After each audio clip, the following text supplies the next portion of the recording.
hope you're well. How many of you remember this saw? There'll be some of the long time followers that do remember it and what it's all about. Some of my ugly muffler moddedness, honestly that one don't look too bad, I guess. It's one of the mufflers with the baffle in it.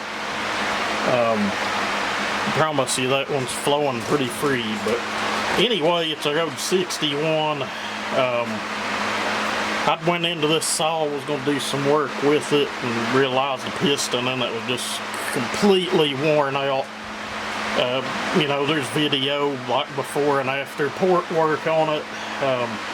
This one ended up being a lot of machine work, and I don't mean turning the base, I mean band work, and this was well before I got the lathe, probably over a year, maybe even 2 years. I've had this saw probably going on 3 years now, I think. I could be wrong on that, and you can't really go by the YouTube dates. They're kind of off, but I'll look at something that says it was videoed 3 years ago, and I know for a fact it was videoed like 4+ years ago. But anyway, not what this is about, off topic. We do that a lot here. Road 61, it ran good when I got it here. It just down on power, had the death rattle really bad.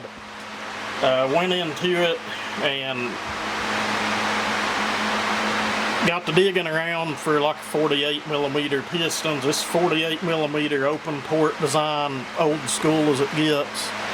We'll get into the rest of the build as I go here, but I still have a bunch of 365 ports, but they're getting kind of low, honestly. Not a bunch. I've got enough maybe to build one more nice saw here.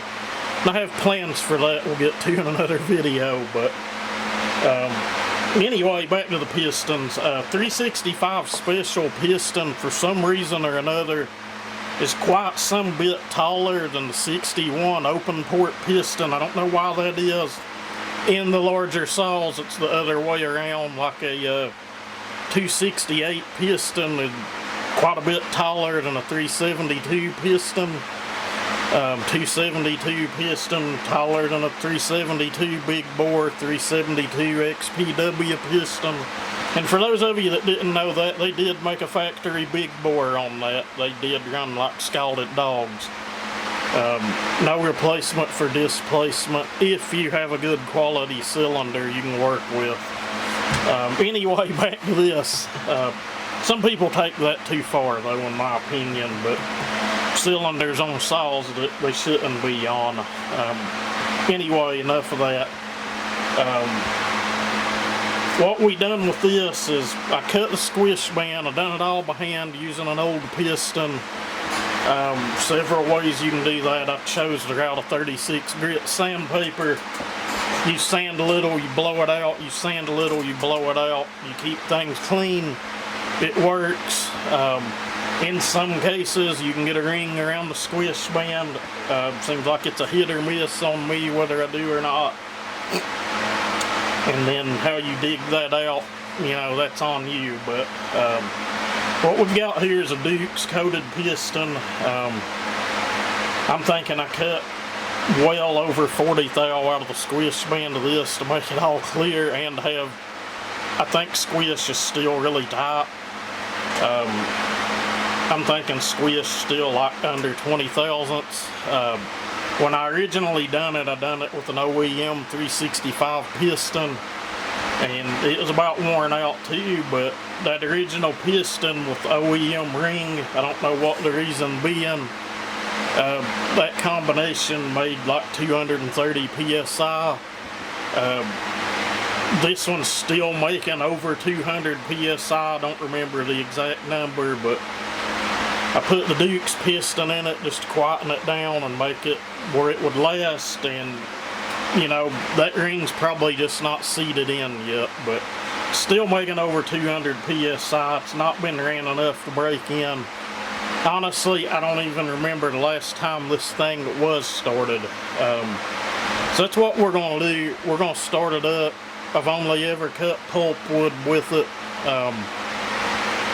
I was trying to see how fast I could get it to go through like a 10-inch piece of poplar, and I think we broke the 2-second barrier with it. That's not like all-out race saw status, but for a 60cc get-together saw, it probably wouldn't have been too shabby. And that was with a stock Oregon EXL chain that was not touched. So, but what I've got right now, said it ain't been started in months. I want to see what it'll do with the longer bar in one of these hunks of hickory I have sitting out here. And you know, we may leave it barred up a little bit and run it some. Who knows? We'll just have to see. I do remember it is about loud as sin, so I'm honestly starting to have problems with my ears. They just ring constantly. Doctors seem to think it might be allergies, but I know what the culprit is. But my left ear's done it for years. Now my right ear's started, and we're gonna try to be a little bit safer here on some things on the channel. But let's see if this old thing will fire up.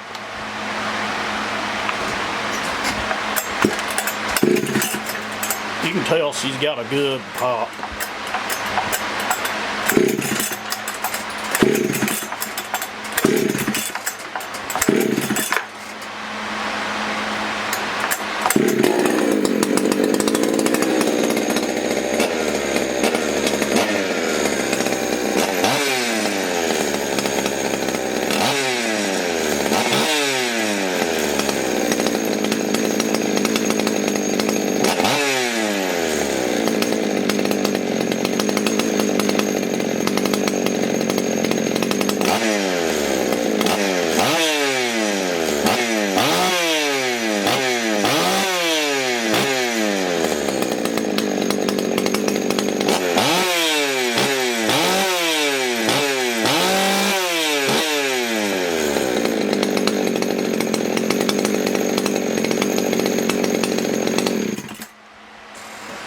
Kill switch ain't working the best in the world.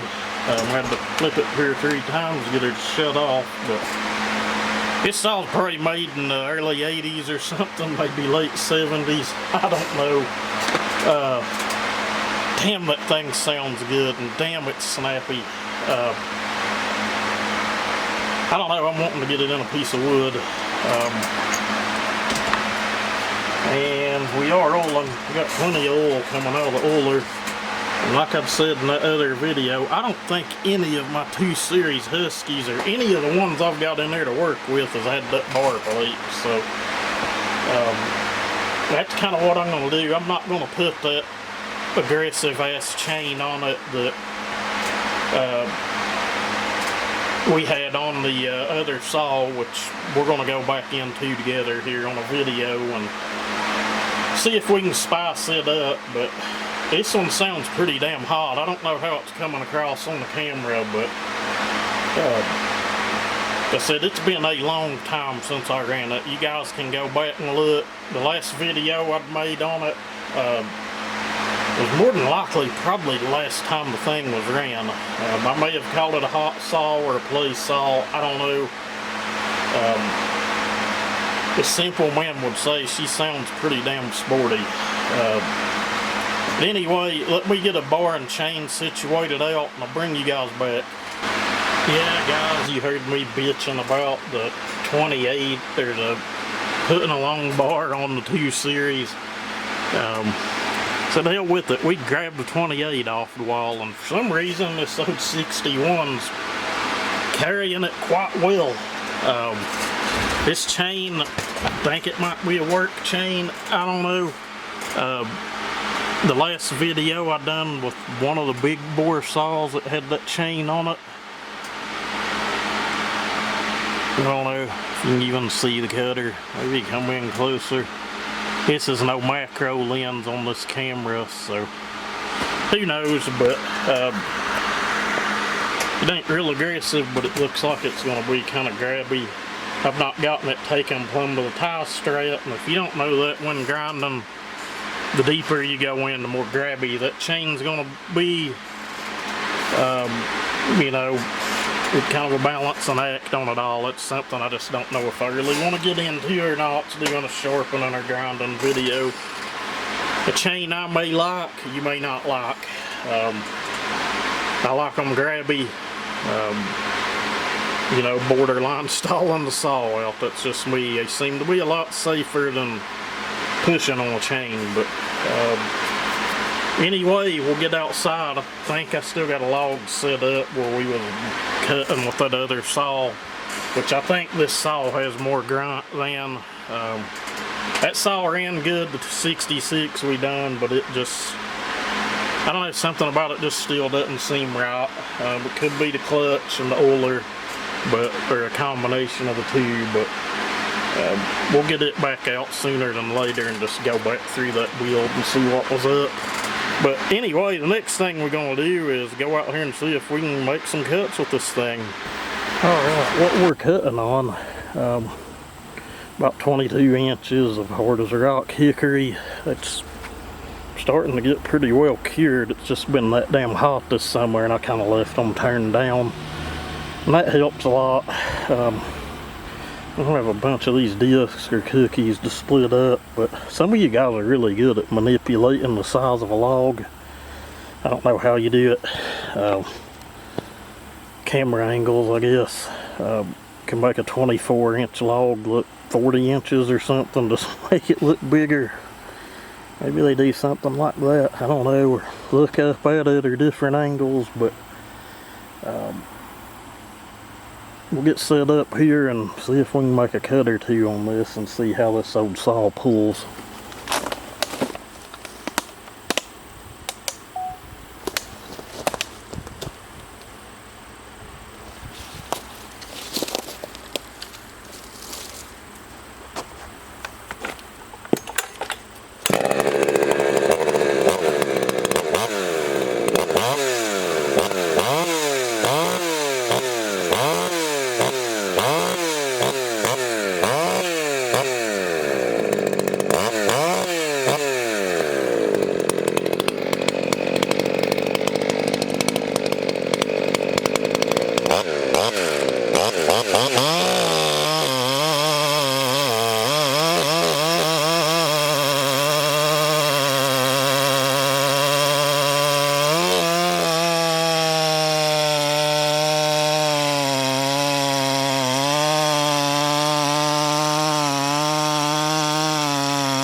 So on the 28, that's fine.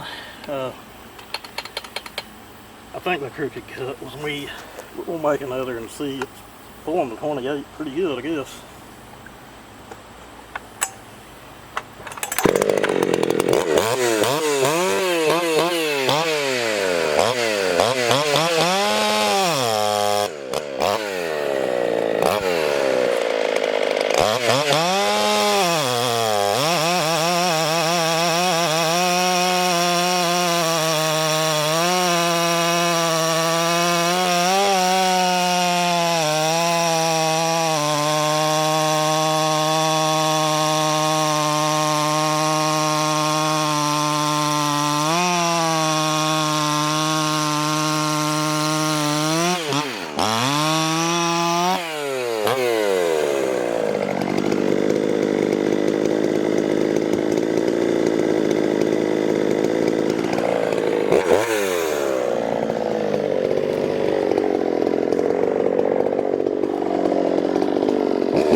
she handles that 28 just fine.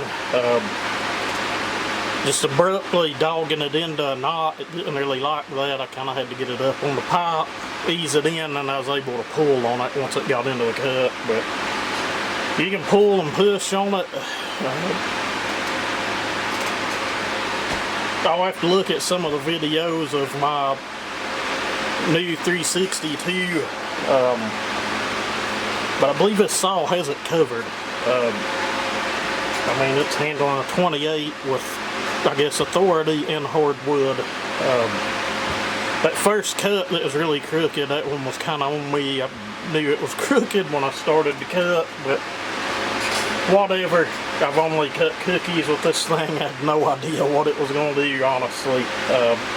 The one day I took it to cut firewood with it was the day that the forest fire got set, which was well over a year ago. So honestly, it probably ain't been ran or cut with in over a year. But she's doing pretty good. That last cut I made, it did sound like it might have got a little lean coming out of it, but honestly, I didn't put a whole hell of a lot of fuel in it, so that was probably the culprit. And its heat index here is around 100 right now. We were in the shade, but I still think it's 88 or 90 in the shade or something. So it's cool off on the weekend. I kind of hope it does, but I'll believe it when I see it. It's old on that 28 just fine. You guys can probably see the color of the chain. Looks just like it should. Still spinning good and freely. Yeah, it's pretty aggressive. Like I said, this was on my big bore, one of my big bore saws the last time it was ground. That's a Holzfirma chain. It's got like 2 or 3 grinds on it, I think, and I ain't even 100% sure the drags or rakers have been touched on it. I will add, this thing does have a 272 carburetor on it. In my opinion, I think that's a good cheap hop up if you've got a 61 or a 266. That 272 carb gets you one from the Duke. Any one I bought from him has been fine. I actually think the one that's on the 272 we built was actually just some no-name carburetor. I don't even know.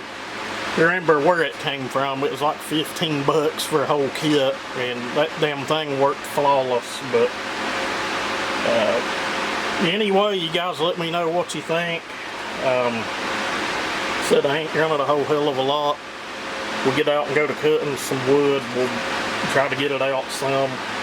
But for right now, to probably get the dust blowed off of it, get set back on the shelf. But anyway, if y'all watch this, I appreciate it, and y'all stay safe. Have a great day.